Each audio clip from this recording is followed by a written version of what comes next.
E aí, meus amigos, começando mais um podcast aqui e hoje eu recebo um grande empresário do setor, Rodrigo Pedroso, da Pacto Energia. Rodrigo, seja bem-vindo. Fala, Como Ricardo, é que você tudo tá? bem? Tudo bem? Maravilha. Legal. Rodrigo, quando a gente fala de energia limpa e renovável, você tem uma história legal para contar aí no setor.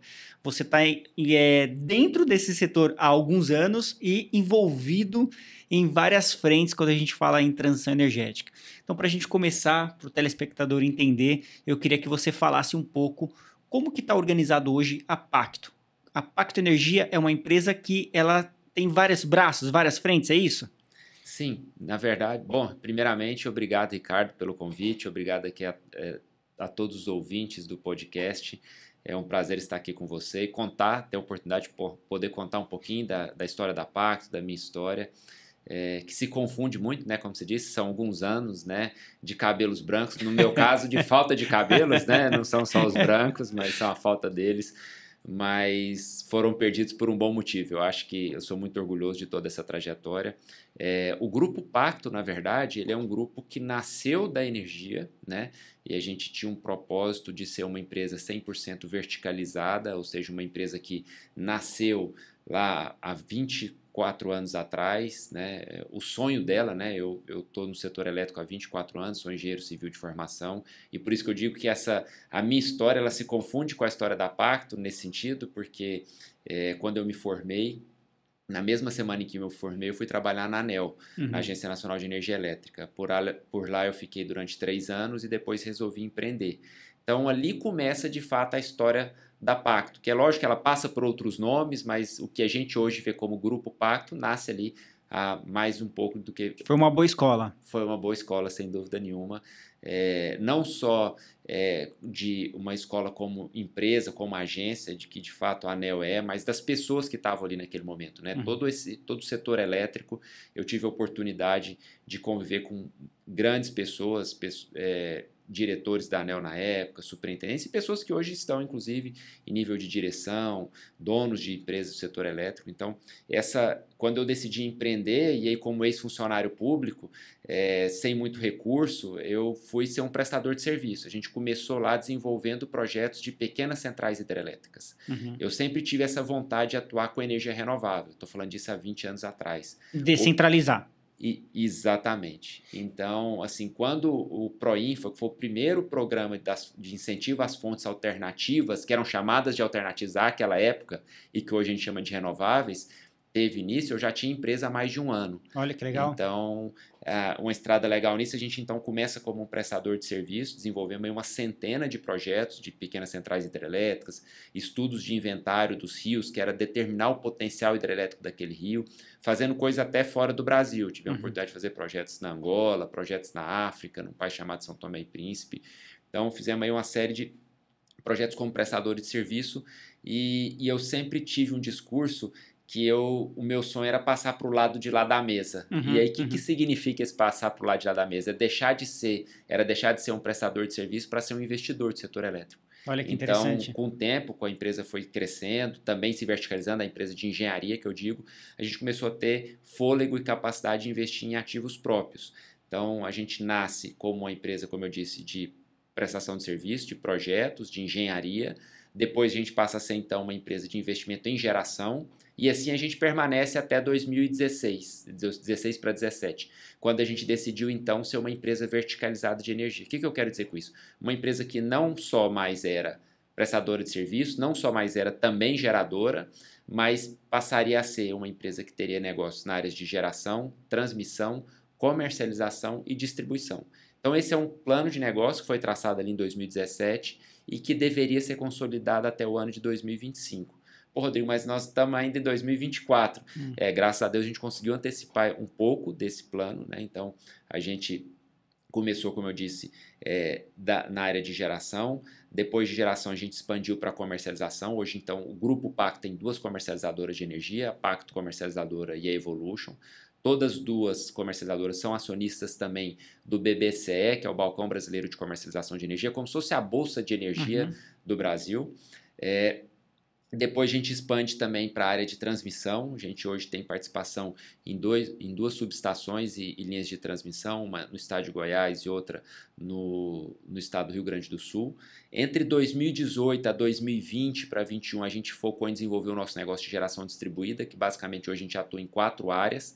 A primeira delas, a gente é uma EPCista de geração distribuída e também de geração centralizada, óbvio, mas os nossos projetos de geração centralizada e distribuída são construídos pela EPCista da Pacto, e a gente também eventualmente presta serviço para terceiros. A gente tem o nosso veículo de investimento em geração distribuída, que é a Pacto GD.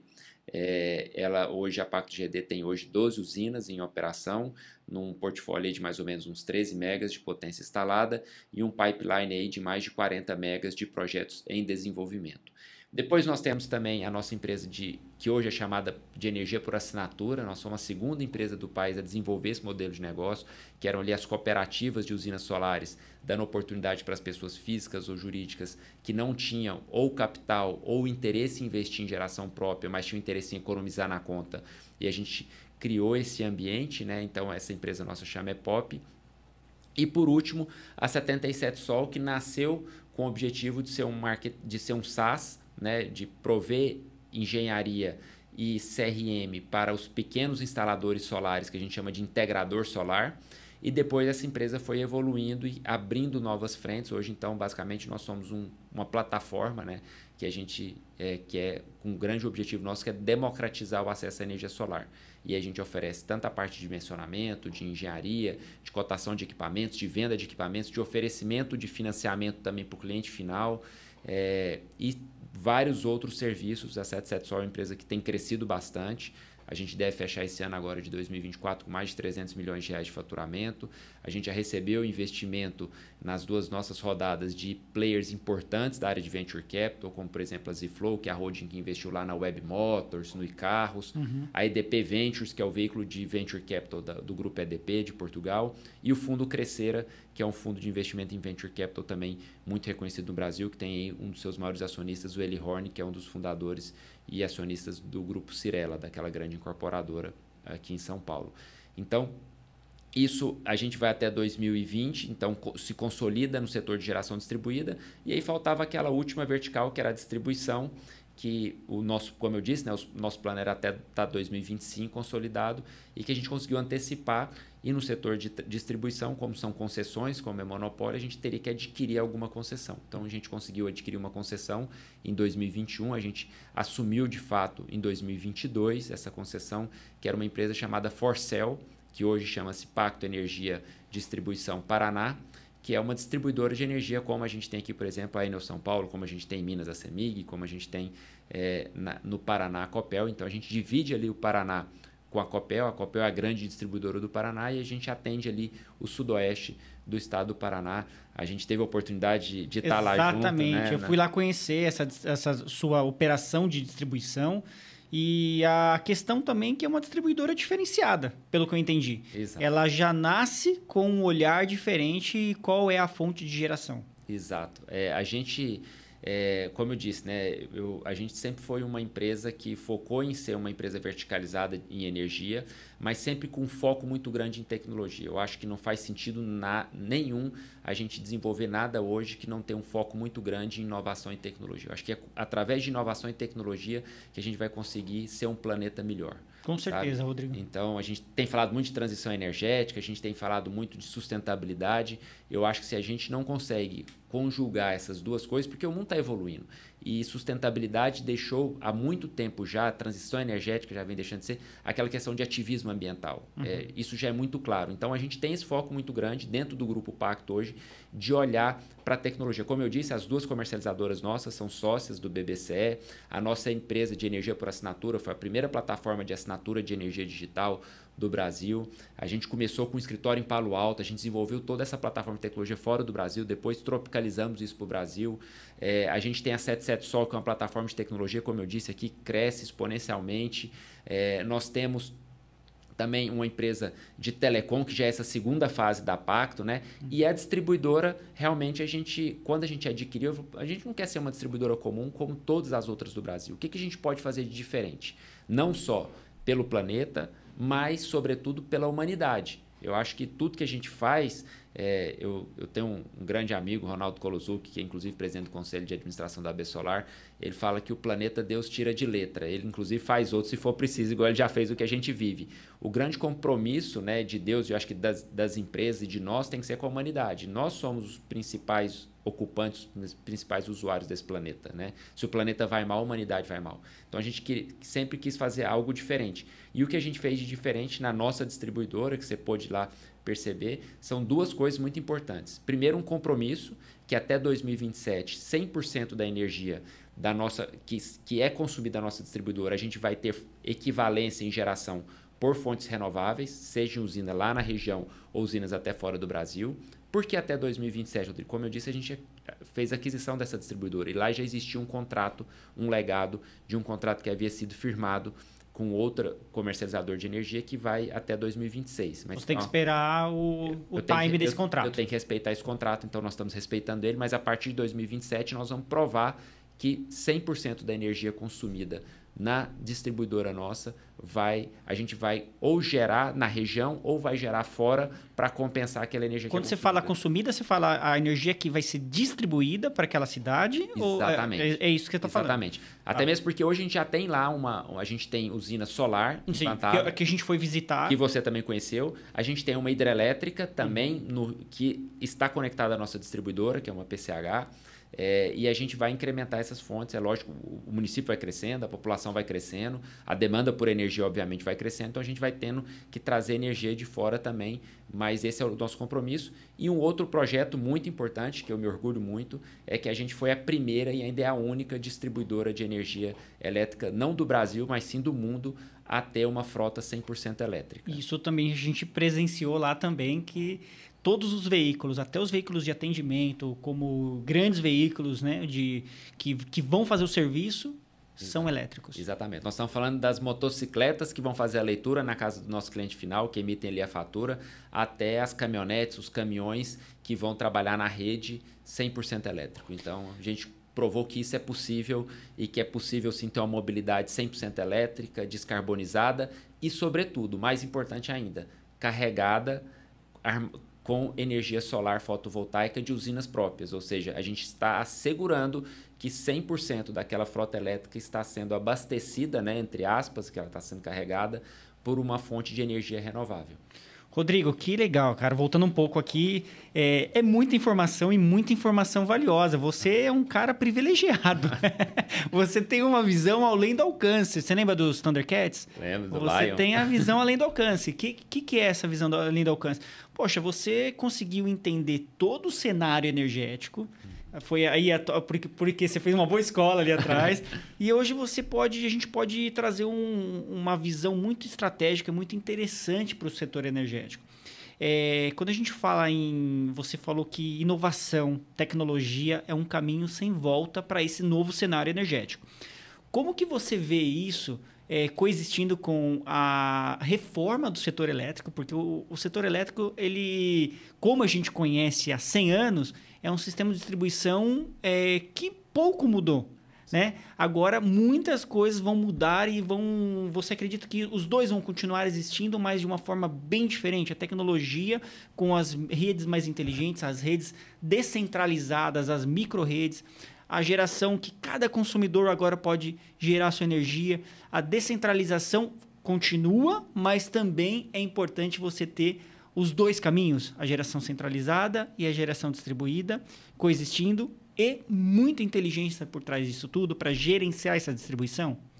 Sem dúvida nenhuma. Acho que você tocou num ponto muito importante, Ricardo. Assim, o setor elétrico é um setor muito antigo, né? Talvez a palavra antiga não seja a melhor palavra, né? Quem coleciona, por exemplo, os carros antigos, gosta de dizer que coleciona carros clássicos, né? E ficam ofendidos quando dizem que são carros velhos, né? Então vamos corrigir isso. Exatamente. Eu acho que o setor, a gente sendo o mais puritano possível. O setor elétrico ele é muito clássico, né? Uhum. E ele vem sendo e vem sendo operado da maneira como estava lá no passado. E sempre funcionou muito bem. Sempre funcionou muito bem. O Brasil é um exemplo para o mundo. A gente tem, por exemplo, o Brasil é um país com dimensões continentais que tem um sistema interligado único, diferentemente, por exemplo, dos Estados Unidos, que tem vários operadores nacionais do sistema. Então, a gente sempre teve uma resiliência muito grande do sistema. Agora, de fato, com essa modernização, isso precisa se alterar, porque as fontes vão mudando, a forma de gerar energia tem alterado.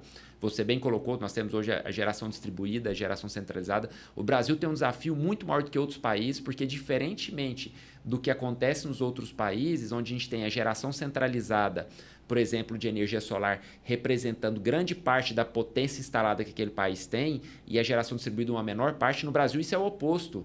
Nós temos aí, comemoramos essa semana, atingimos 28 gigas de potência em geração distribuída. A gente tem aí mais de 40 gigas. 41 gigas no total e 28 na distribuída. Ou seja, a distribuída é a maior parcela dessa geração. Nós estamos falando de um setor que tem entregue nos últimos meses ou nos últimos anos, a cada 14 meses, uma usina hidrelétrica de Itaipu. Olha que Ou seja, o equivalente a uma usina que levou 16 anos para ser construída, que levou mais de 50 anos para pagar sua dívida. A última, muitas pessoas vão lembrar, você deve lembrar, a gente pagou a última parcela da dívida de Itaipu em março do ano passado. Então, a energia solar, o que a hidrelétrica gastou 16, hoje a gente gasta 14 e mais. Uma dívida que se paga em 4 a 5 anos no máximo. Uhum. Então, um investimento altamente lucrativo, com retorno muito rápido, e isso vai alterar e tem alterado a forma como não só o operador nacional do sistema tem que olhar para esse sistema, né? A gente teve aí alguns eventos não relacionado às renováveis, porque eu tenho a certeza absoluta, e a gente tem estudos que provam isso, que a gente pode, em função da composição da matriz elétrica brasileira, ter uma inserção pesada ainda de renováveis na nossa matriz, sem comprometer a nossa operação. É lógico que a gente tem toda uma preocupação de rampa, de fletar essa curva. A gente sabe que o horário que a solar gera não é o horário que a eólica gera e que a hidrelétrica gera, mas, de novo, acho que também aqui o Brasil tem uma posição privilegiadíssima, porque a gente tem falado muito, por exemplo, de armazenamento de energia. Sim. O Brasil tem as maiores e mais baratas baterias do mundo. Que baterias são essas, Rodrigo? É de lítio? É de chumbo? Não, a própria usina. São os reservatórios das hidrelétricas. Já estão lá. A gente pode armazenar energia sob forma de água, energia potencial, né, como a gente aprende lá na física, para depois gerar energia cinética e, por consequência, energia elétrica. Então, eu acho que o Brasil tem uma condição privilegiadíssima, mas a maneira como a gente vai operar esse sistema e como a gente vai agora regular, que foi lá a minha escola, né, como que a ANEEL vai atuar para regular toda essa nova modalidade de negócios, essa nova demanda, essa nova possibilidade dos consumidores, a abertura dos mercados, né? O mercado livre crescendo cada dia mais. Começamos esse ano, por exemplo, o mercado varejista. Né? A gente tem mais 170 mil novos consumidores que podem migrar para o mercado livre, economizar em relação ao mercado cativo. Então, eu acho que isso tudo vai necessitar dos órgãos operadores, reguladores e legisladores também. Eu acho que tanto do Congresso Nacional quanto do Poder Executivo, de olhar para o setor elétrico de uma maneira diferente. Então, isso é uma realidade, isso vai acontecer, isso está acontecendo, né? É lógico, tem as dificuldades, infelizmente, as agências, o regulador, o operador não andam na mesma velocidade que o mercado, né? Mas eu digo que essa luz está acesa e essa necessidade que está muito clara nos gestores de todas essas entidades, de todos esses organismos, de que se eles não estiverem muito atentos, vai ser aquele filmezinho do caminhão que te atropela e você não consegue nem anotar a placa, né? Mas eu acho que isso está acontecendo, é lógico, não da maneira como o mercado espera, né? Mas o mercado, no final do dia, ele vai ser soberano e ele vai fazer com que... Por si só, ele vai ser soberano. Exatamente. Eu acho que o mercado tem muita gente que fala, vai acabar o mercado. O mercado nunca vai acabar. Nunca vai acabar. Pelo contrário. Eu sou muito otimista. Porque agora o Congresso está querendo mudar lá e limitar GD nas distribuidoras. Você acha que isso vai... Todo dia eu recebo uma ligação. Porque agora o ex-tarifário caiu. Porque agora o incentivo das fontes renováveis não existe mais. E agora vai acabar solar? Não vai acabar nada. Pelo contrário, quem tiver equalizado e ter essa visão além do alcance, ele vai entender como manobrar. É isso. Exatamente. Aqui é ditado, né? Que na crise tem quem chora e tem quem vende lenço, né? A gente pode escolher qual que a gente quer ser. Exatamente. Agora, Rodrigo, olha, você tocou um ponto interessante. A gestão desse novo sistema elétrico, ele vai passar por uma questão de brigas, né, regulatórias na legislação e por jogo, obviamente, de interesse por trás disso tudo, porque a gente tem eu não vou chamar mais a velha forma de se consumir energia, mas a forma clássica de se consumir energia e a nova forma que está vindo com muita força. Nós somos privilegiados? Sim, nós temos a fonte hídrica como nenhum outro país tem no mundo, né? Nós temos energia limpa já, mas a energia vai se diversificar muito. Aí eu te pergunto, mesmo com o pior dos cenários nessa gestão e nessa briga de como vai ser, ou nesse atraso de tomada de decisão, você acha que o armazenamento ele vai dar um checkmate nesse resultado? Ricardo, assim, não só o armazenamento, mas assim, a visão que eu tenho, e eu me sinto muito confortável para opinar sobre isso, que você falou, tem muitos interesses. E a gente tem interesse, em todo setor vai ter isso. Uhum. E no setor elétrico, é óbvio que a gente vai ter. Então, vai ter sempre o gerador defendendo o interesse dele, as distribuidoras defendendo seus interesses, os comercializadores defendendo seus interesses, né? As transmissoras defendendo seus interesses. E por que eu digo que eu me sinto numa posição muito confortável? Porque eu estou em todas essas áreas. Eu ia falar isso, você pode estar aqui ou ali, você tem a Eu não visão. posso tomar partido de ninguém. E é o grande diferencial da Pacto, e é isso que você falou quando você fala da visão além do alcance, é o que eu sempre enxerguei, que a gente só pode tomar partido de uma única peça nesse quebra-cabeça, que é do consumidor. Sim. E aí eu, inclusive, fiz questão de falar consumidor, porque a maneira como todos entendem quem é lá o final da cadeia, mas eu digo que na Pacto a palavra consumidor ela é proibida. Inclusive na nossa distribuidora. Por quê? A gente tem clientes. Uhum. Consumidor leva aquela questão de que você tem que consumir aquilo e ponto final. Por que grande parte dos brasileiros sequer entende a sua fatura de energia? Porque ele não tem outra opção. Para que você vai entender de carro, de qual é o melhor carro, se o governo te impusesse que você só ia poder andar num Volkswagen em 1952? Para que você vai entender de uma Ferrari, de uma BMW, de uma Maserati? Não tem por quê. Porque se você é obrigado a andar só de Fusca, para que você vai entender de outras coisas? Para passar vontade? Então eu falo, o cliente é a peça fundamental.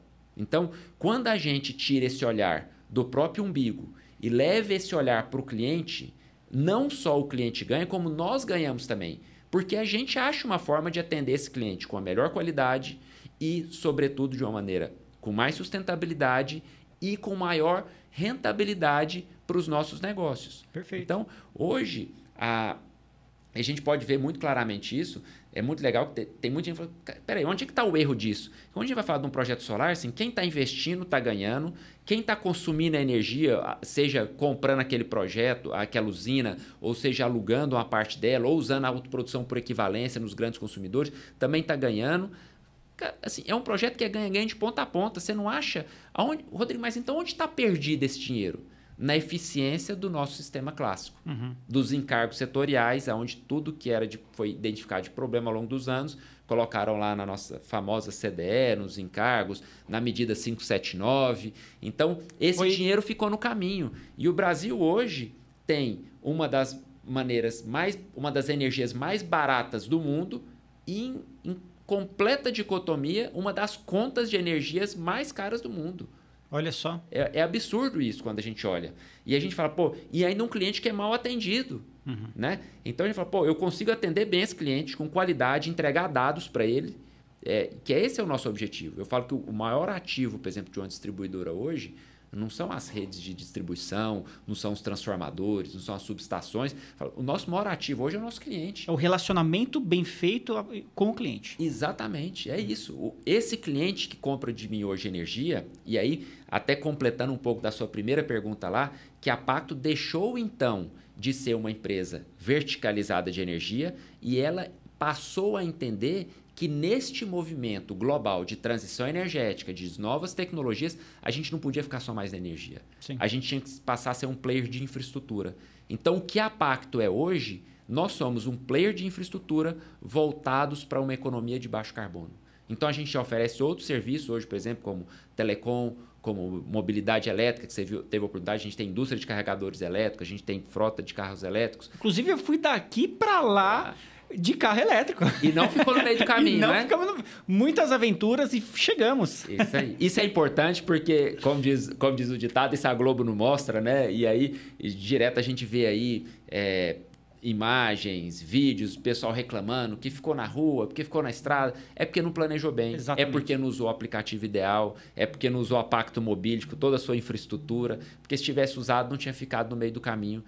Porque eu tenho certeza absoluta que a mobilidade elétrica ela veio para ficar. Uhum. E aí, quando a gente olha, de novo, naquele olhar de 180 graus, quando a gente consegue olhar para todas as pontas e dizer mobilidade elétrica, olha que loucura, mobilidade elétrica resolve um problema de saúde pública. Eu vou trazer um dado aqui para você e para os nossos ouvintes, Ricardo. Se a gente troca 3% da frota circulante de São Paulo... Condensada naquela bolha, compostas por ônibus, caminhões e veículos de serviço, seja táxi, Uber, etc. Só 3%. Só 3%. A gente reduz em 40% as emissões de gases de efeito estufa dentro da cidade de São Paulo. A gente desafoga todas aquelas pessoas que estão morrendo por doenças respiratórias dentro dos hospitais, dentro dos postos de saúde, congestionando o sistema de saúde que poderia estar atuando para outras coisas. Uhum. Então, olha que loucura e olha que beleza disso, da gente olhar para uma economia de baixo carbono e voltar naquilo que eu falei.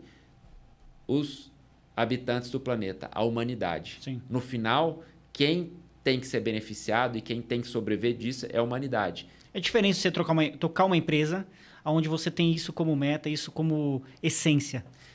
Assim, e é muito legal porque quando a gente começou desde 2022 no Grupo Pacto a divulgar nosso relatório de sustentabilidade e tinha essa preocupação, como que nós vamos mostrar tudo que a gente faz? Gente, pra gente é muito fácil, a gente nasceu disso, a gente nasceu nesse ambiente.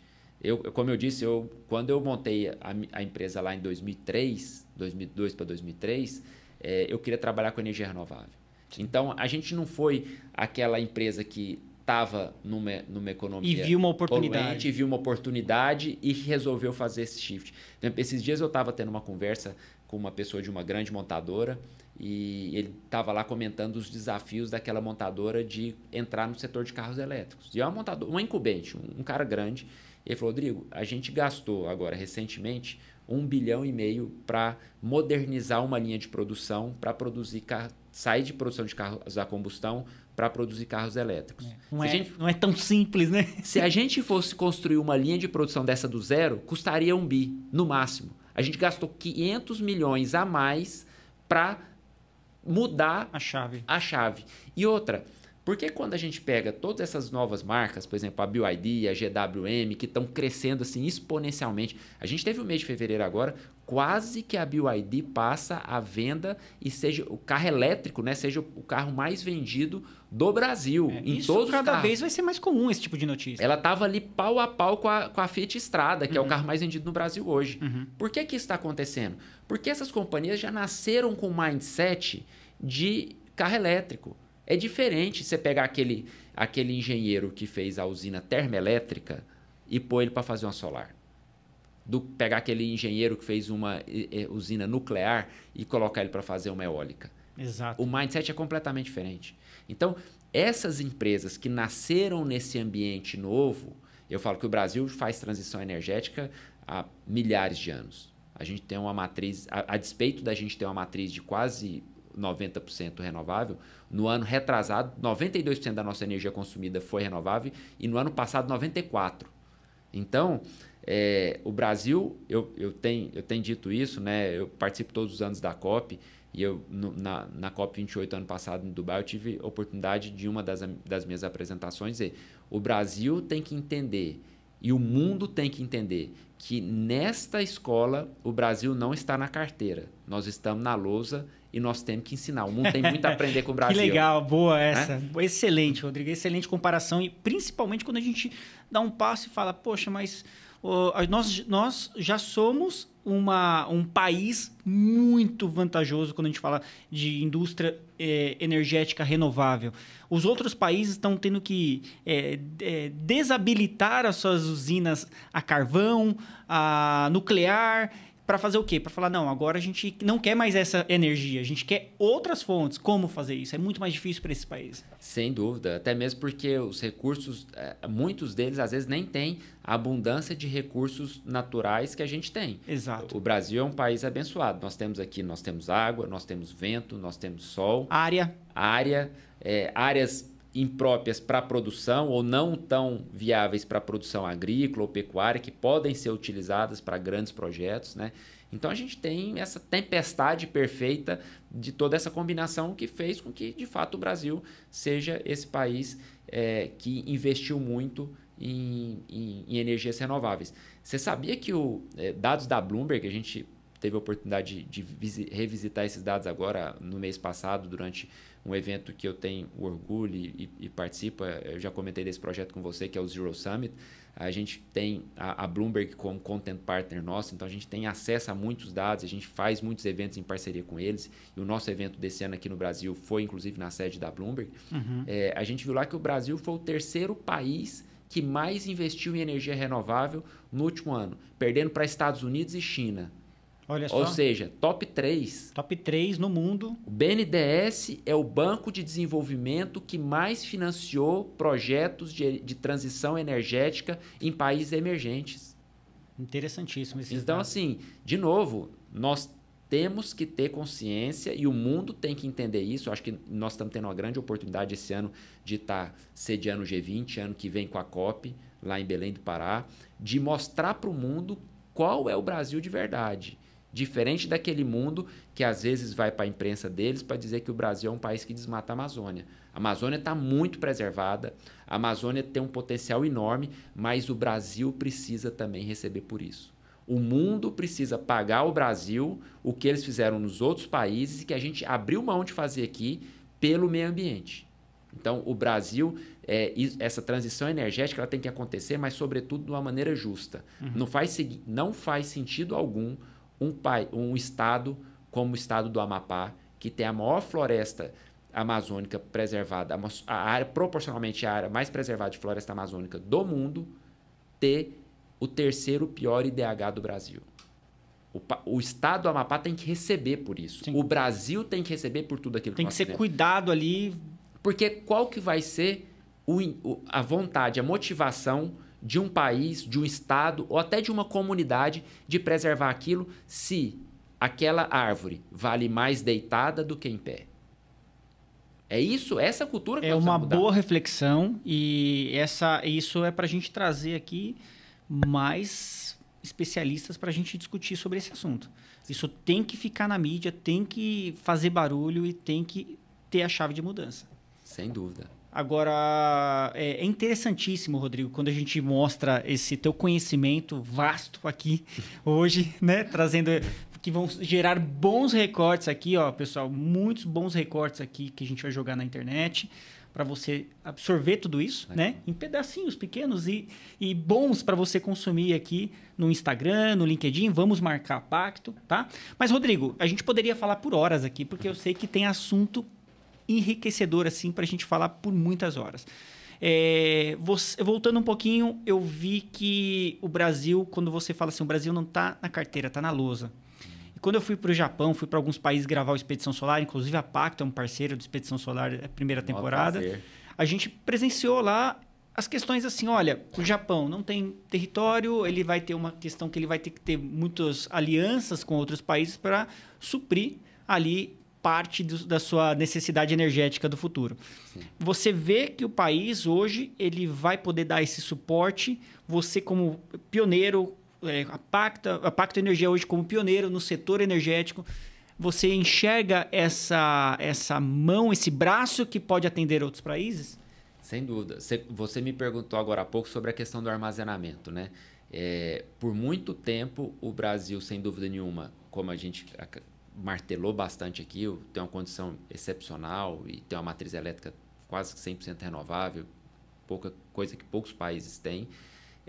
Mas com a nova tecnologia, por exemplo, do hidrogênio verde, o Brasil tem condição não só de produzir energia renovável, mas começar a exportar essa energia renovável. De novo, os dados da Bloomberg trazem para a gente que o Brasil é o país que tem condição de produzir o hidrogênio verde mais competitivo do mundo, abaixo de $1,50.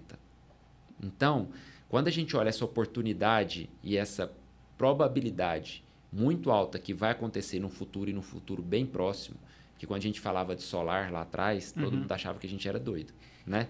Então, que solar era uma tecnologia cara, que isso não era para agora, era para muitos anos, e todas as expectativas, todas as previsões, inclusive até da própria Bloomberg, foram frustradas porque as coisas acabaram acontecendo antes do que estava previsto.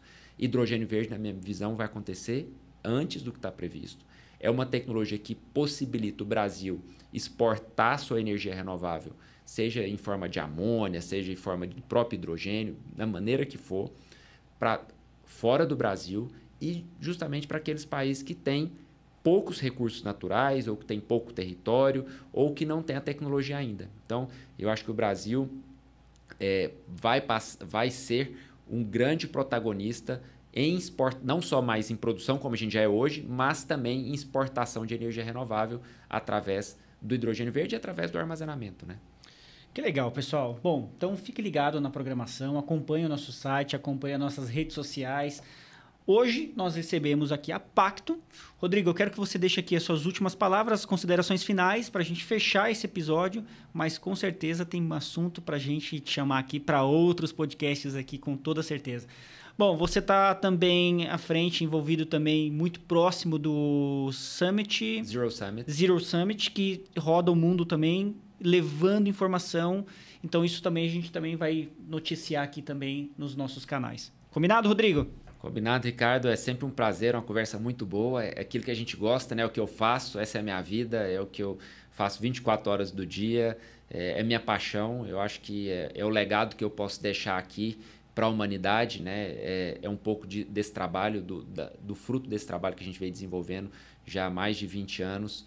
É uma oportunidade única poder levar para todos os ouvintes, para as pessoas que nos ouvem, como se diz, pelas pílulas também que vão ser difundidas aí nas redes sociais, dizer que assim, o Brasil tem uma condição muito boa, mas, de novo, o brasileiro precisa entender a sua importância, a gente precisa saber comunicar a nossa importância, a nossa relevância para o mundo.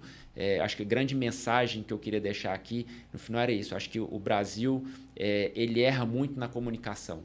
Então, melhorar essa comunicação, seja ela interna aqui dentro do nosso próprio país, de saber quem nós somos, qual o nosso potencial, o que a gente faz, e também comunicar para o mundo quem que nós somos. Um país com 66% da nossa floresta preservada, 1 a cada 5 pratos de alimento do mundo são oriundos do Brasil, um dos países que tem a maior produção de matriz elétrica de energia renovável do mundo, um país que a mobilidade elétrica está crescendo muito mais que em outros países, e a gente vai passar por um processo de eletrificação massivo nos próximos anos. Então, sem dúvida nenhuma, o Brasil não é o país do futuro, o Brasil é o país do presente, e nós estamos construindo o futuro não só do Brasil, mas também do mundo inteiro, e que a gente possa deixar esse legado como país também para a humanidade que vai ficar aí com um mundo melhor, com um mundo mais sustentável e com um mundo que exista de fato, porque se a gente for no caminho que a gente estava, infelizmente, a gente não vai conseguir ter um planeta que sobreviva a tudo isso. Então, o Brasil vai ensinar para o mundo como fazer isso. Show de bola, fique ligado na programação. Mais uma vez, Rodrigo, Pacto Valeu. Energia. Valeu, pessoal! Obrigado, valeu.